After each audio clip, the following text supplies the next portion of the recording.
Assalamualaikum warahmatullahi wabarakatuh. Perkenalkan, nama saya Elva Nadia Aprilia dengan nomor NIM 12640621214 dari kelas MKS 1C. Di sini saya akan menjawab soal UAS Studi Quran dan Hadis. Nomor 1, menurut Profesor Dr. Mana Al-Khattan membagi jenis-jenis qiraat menjadi 4. Yang pertama, qiraat mutawatir. Qiraat mutawatir adalah qiraat yang diriwayatkan oleh orang banyak dari banyak orang yang tidak mungkin terjadi kesepakatan di antara mereka untuk berbuat kebohongan. Contoh, untuk qiraat mutawatir ini ialah qiraat yang telah disepakati jalan perawiannya dari Imam qiraat Sabah. Yang kedua adalah qiraat masyhur. Qiraat masyhur adalah qiraat yang sanadnya sahih tetapi tidak sampai mutawatir sesuai dengan kaidah bahasa Arab rams utami dan terkenal di kalangan ahli qiraat. Oleh sebab itu, qiraat tersebut tidak dikatakan syadz. Yang ketiga adalah qiraat ahad. Qiraat ahad adalah qiraat yang sanadnya sahih tetapi ramsnya berbeda dengan ram utamani. Demikian juga dengan kaidah dalam bahasa Arabnya yang berbeda serta tidak semasyhur seperti terdapat dalam surat Al-Taubah ayat 128. Yang keempat adalah qiraat syadz.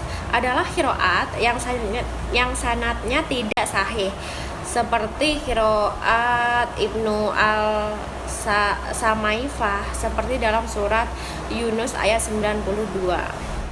Nomor 2 adalah metode penyampaian qiraat menurut Dr. Muhammad bin Alawi Al-Maliki dalam bukunya berjudul Subda Al-Itqan fi Ulumil Quran mengatakan bahwa di kalangan ahli hadis ada beberapa periwayatan atau penyampaian qiraat, di antaranya mendengar langsung dari guru.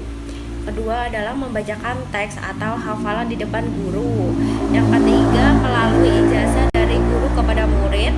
Kemudian guru memberikan sebuah naskah asli kepada muridnya atau salinan yang dikoreksinya untuk diriwayatkan. Ini disebut al-munalah. Yang berikutnya adalah guru menuliskan sesuatu untuk memberikan kepada muridnya atau disebut dengan mukatabah. Yang berikutnya adalah wasiat dari guru kepada para murid-muridnya. Berikutnya adalah pemberitahuan tentang qiraat tertentu atau yang disebut dengan al-i'lam. Kemudian yang terakhir adalah hasil temuan atau yang disebut dengan al-wijadah. Para imam qiraah baik salaf maupun kholaf dalam meriwayatkan lebih banyak menggunakan metode qiraah a'la asyaikh. Metode ini juga digunakan oleh Nabi Shallallahu Alaihi Wasallam ketika beliau menyodorkan bacaan Al-Quran di hadapan Jibril pada setiap bulan Ramadan. Adapun metode al-sima tidak digunakan oleh para imam qiraah dengan beberapa alasan. Karena yang mendengar langsung dari Nabi hanyalah para sahabat, sedang mayoritas para imam qiraah tidak pernah mendengarkan secara langsung dari Nabi Shallallahu Alaihi Wasallam. Selanjutnya adalah nomor 3. Dalam hadis terdapat istilah sanad, matan, perawi, dan mukharij. Sanad adalah rantai penutur atau rawi atau yang disebut dengan periwayat hadis. Rawi adalah masing-masing orang yang menyampaikan hadis tersebut. Awal sanad ialah orang yang mencatat hadis tersebut dalam bukunya. Orang ini disebut mudawin atau mukharij. Sanad merupakan rangkaian seluruh penutur itu mulai dari mudawin hingga mencapai Rasulullah. Sanad memberikan gambaran keaslian suatu riwayat. Jika diambil dari contoh sebelumnya, maka sanad hadis bersangkutan adalah Al-Bukhari, Musaddad, Yahya, Syu'bah, Qatadah, Anas, lalu Nabi Muhammad. Sebuah hadis dapat memiliki beberapa sanad dengan jumlah penutur atau rawi bervariasi dalam lapisan sanadnya. Lapisan dalam sanad disebut dengan tabaqah. Berikutnya adalah nomor 4. Perkembangan hadis. Ilmu hadis selalu mengiringinya sejak masa Rasulullah SAW. Sekalipun belum dinyatakan sebagai ilmu secara eksplisit, Ilmu hadis ini muncul bersamaan dengan mulainya periwayatan hadis yang disertai dengan tingginya perhatian dan selektivitas sahabat dalam menerima riwayat yang sampai kepada mereka. Dengan cara yang sangat sederhana, ilmu hadis berkembang sedemikian rupa seiring dengan perkembangannya masalah yang dihadapi. Pada masa Nabi SAW masih hidup di tengah-tengah sahabat sederhana, ilmu hadis berkembang sedemikian rupa seiring dengan perkembangannya masalah yang dihadapi. Pada masa Nabi SAW masih hidup di tengah-tengah sahabat, hadis tidak ada persoalan karena jika menghadapi suatu masalah atau skeptis dalam suatu masalah, mereka langsung bertemu dengan beliau untuk mengecek kebenarannya atau menemui sahabat lain yang dapat dipercaya untuk mengonfirmasinya. Setelah itu, barulah mereka menerima dan mengamalkan hadis tersebut. Setelah Rasulullah SAW wafat, para sahabat sangat berhati-hati dalam meriwayatkan hadis karena konsentrasi mereka kepada Al-Quran yang baru dikodifikasi pada masa Abu Bakar tahap awal. Khalifah Abu Bakar tidak mau menerima suatu hadis yang disampaikan oleh seseorang kecuali orang tersebut mampu mendatangkan saksi untuk memastikan kebenaran riwayat yang disampaikan. Dan masa Utsman tahap kedua, masa ini dikenal dengan masa tahlil riwayah atau pembatasan periwayatan. Para sahabat tidak meriwayatkan hadis kecuali disertai dengan saksi dan bersumpah bahwa hadis yang ia riwayatkan benar-benar dari Rasulullah SAW. Para sahabat merupakan rujukan yang utama bagi dasar ilmu riwayat hadis, yakni karena hadis pada masa Rasulullah SAW merupakan suatu ilmu yang didengar dan didapatkan langsung dari beliau. Maka setelah beliau wafat, hadis disampaikan oleh para sahabat kepada generasi berikutnya dengan penuh semangat dan perhatian sesuai dengan daya hafal mereka masing-masing. Para sahabat juga telah meletakkan pada umat periwayatan hadis untuk memastikan keabsahan suatu hadis. Kemudian adalah munculnya mustahalah al-hadis. Pada masa awal Islam belum diperlukan sanad dalam periwayatan hadis karena orangnya masih jujur dan saling mempercayai satu dengan yang lainnya. Akan tetapi setelah terjadinya konflik fisik atau fitnah antara elit politik, yaitu di antara pendukung Ali dan Muawiyah, dan umat berpecah menjadi beberapa sekte, yaitu Syiah, Khawarij, dan Jumhur Muslimin. Setelah itu mulailah terjadi pemalsuan hadis atau hadis maudhu dari masing-masing sekte dalam rangka mencari dukungan politik dari massa yang lebih luas. Pada periode tabi'in, penelitian dan kritik matan semakin berkembang seiring dengan berkembangnya masalah-masalah matan yang para tabi'in hadapi. Demikian juga di kalangan ulama-ulama hadis selanjutnya. Perkembangan ilmu hadis semakin pesat ketika ahli hadis membicarakan tentang daya ingat para pembawa dan perawi hadis kuat atau tidak, bagaimana metode penerimaan dan penyampaiannya. Hadis yang kontra bersifat menghapus atau kompromi. Ringkasan perkembangan pembukuan ilmu hadis. Yang pertama, masa Nabi Muhammad SAW telah ada dasar-dasar ilmu hadis. Yang kedua, masa sahabat timbul secara lisan, secara eksplisit. Yang ketiga, masa tabi'in telah timbul secara tertulis tetapi belum terpisah dengan ilmu lain. Keempat, masa tabi'in ilmu hadis telah timbul secara terpisah dari ilmu-ilmu lain tetapi belum menyatu. Yang kelima adalah masa setelah tabi'in, abad keempat Hijriah, berdiri sendiri sebagai ilmu hadis. Selanjutnya adalah nomor 5, masa kodifikasi hadis. Yang paling berpengaruh dari masa-masa kodifikasi hadis yakni aktivitas penulisan dan pengumpulan hadis dalam skala besar dimulai dari masa Khalifah Umar bin Abdul Aziz dengan diutusannya Ibnu Syihab Az-Zuhri memulai aktivitas ini.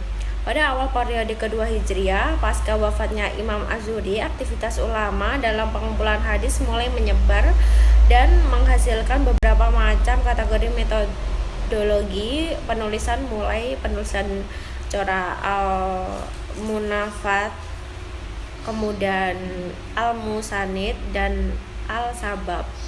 Berikutnya adalah nomor 6. Pembagian hadis dari segi kualitas dapat dibagi menjadi 3. Yang pertama adalah hadis sahih. Hadis sahih adalah hadis yang sanadnya bersambung, diriwayatkan oleh perawi yang berkualitas dan tidak lemah hafalannya. Di dalam sanad dan matanya tidak ada syad dan ilat. Mahmutana dalam Taisir Mutalahil hadis menjelaskan hadis sahih. Setiap hadis yang rangkaian sanadnya bersambung diriwayatkan oleh perawi yang adil dan dabit dari awal sampai akhir sanad. Tidak terdapat di dalamnya sanad dan ilah. Yang kedua adalah hadis hasan. Hadis hasan hampir sama dengan hadis sahih, yaitu hadis yang rangkaiannya sanadnya bersambung, diriwayatkan oleh perawi yang adil dan dabit. Tidak terdapat sanad dan ilah. Perbedaan dari kedua jenis hadis ini adalah kualitas hafalannya perawi. Hadis hasan tidak sekuat hadis sahih. Ulama hadis sebenarnya berbeda-beda dalam mendefinisikan hadis hasan. Menurut Mahmud Tahlan, definisi yang mendekati kebenarannya adalah definisi yang dibuat Ibnu Fajar. Hadis yang sanadnya bersambung diriwayatkan oleh perawi adil, namun kualitas hafalnya tidak seperti hadis sahih, tidak terdapat syad dan ilah. Yang ketiga adalah hadis dhaif. Hadis dhaif adalah hadis yang tidak memenuhi persyaratan hadis sahih dan hadis hasan. Setiap hadis yang kualitasnya lebih rendah dari hadis hasan adalah dhaif, dan hadis dhaif memiliki banyak ragam. Dilihat dari definisinya dapat dipahami bahwa hadis sahih adalah hadis yang kualitasnya paling tinggi, kemudian di bawahnya adalah hadis hasan.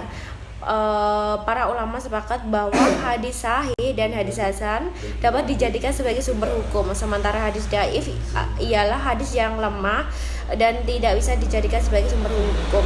Namun dalam beberapa kasus menurut ulama hadis dhaif boleh diamalkan selama tidak terlalu lemah dan untuk fadha'il amal. Berikutnya adalah nomor 7. Pembagian hadis dari segi kuantitas dapat dibagi menjadi 2, yaitu hadis mutawatir dan hadis ahad.